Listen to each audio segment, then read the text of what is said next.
C'est un défi un peu fou que s'apprête à relever un groupe de personnes. Elles veulent relier Nice à Calvi à la nage. 200 km sans interruption au mois de juillet prochain. La spécificité, c'est qu'il y a encore quelques années, l'eau était leur plus grande peur. À la manœuvre de cette traversée, et avec nous pour en parler, Julien Huot, bonjour. Bonjour.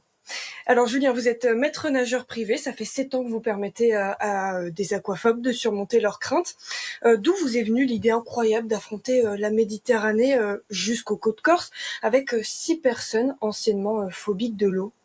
En fait, c'était quelque chose que, à force d'aller en Corse, je me disais, ça serait vraiment bien d'arriver à Calvi, dans cette baie en nageant. C'était vraiment un défi personnel que je voulais faire depuis peut-être 20 ans. Et à force d'en parler autour de moi, à mes élèves, j'ai senti vraiment que ça résonnait en eux, qu'ils avaient une envie, voilà, je sentais quelque chose, un petit piment, quelque chose. Donc je leur ai proposé, et voilà, au fur et à mesure, on en est arrivé à créer une équipe assez soudée, et voilà, on en est là aujourd'hui. Une équipe de 6 personnes âgées entre 43 à 68 ans. C'est 8 jours de nage qui vous attendent pour relier la Côte d'Azur à l'île de Beauté contre 5 heures en ferry.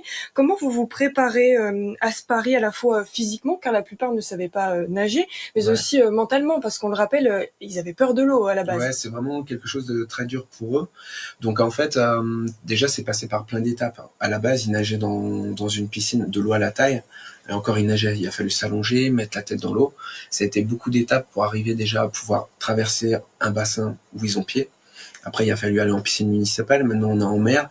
Et maintenant, il faut les préparer vraiment donc mentalement à pouvoir affronter les courants, les vagues, la nuit.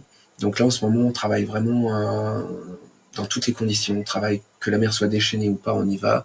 La nuit, dans le froid, pour vraiment être prêt et qu'il soit sûr de pouvoir affronter toutes les conditions. Parce que ça va être vraiment, on peut tomber dans une tempête, il y a plein de choses qui peuvent se passer. Alors c'est 3 à 4 entraînements par semaine, vous l'avez dit, de jour comme de nuit. À BFM Nice Côte d'Azur, on vous a notamment suivi sur Ouais. l'un d'entre eux un matin à 6h30 à Saint-Jean-Cap-Ferrat.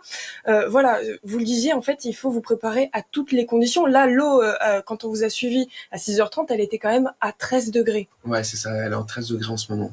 Et à 13 degrés, c'est très froid, même avec des combinaisons. En fait, il y a le visage qui brûle, les mains qui se tétanisent.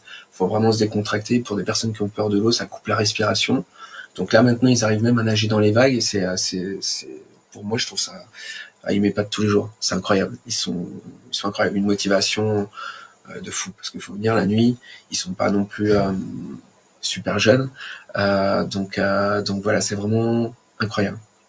Vous êtes plutôt confiant pour cette traversée? Ouais, je suis complètement confiant. Je suis, voilà, la seule difficulté qu'on va rencontrer, c'est possible une difficulté au niveau de la météo, parce qu'on peut pas prévoir plus de 3 jours en mer.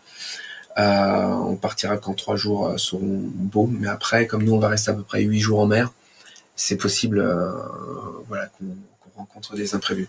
Mais sinon, au niveau tout est dans la motivation. On est une équipe, on se connaît depuis 5 à 7 ans, donc on se connaît énormément et on sait qu'on se battra jusqu'au bout. Après, si la mer nous arrête, elle nous arrêtera, c'est pas très grave.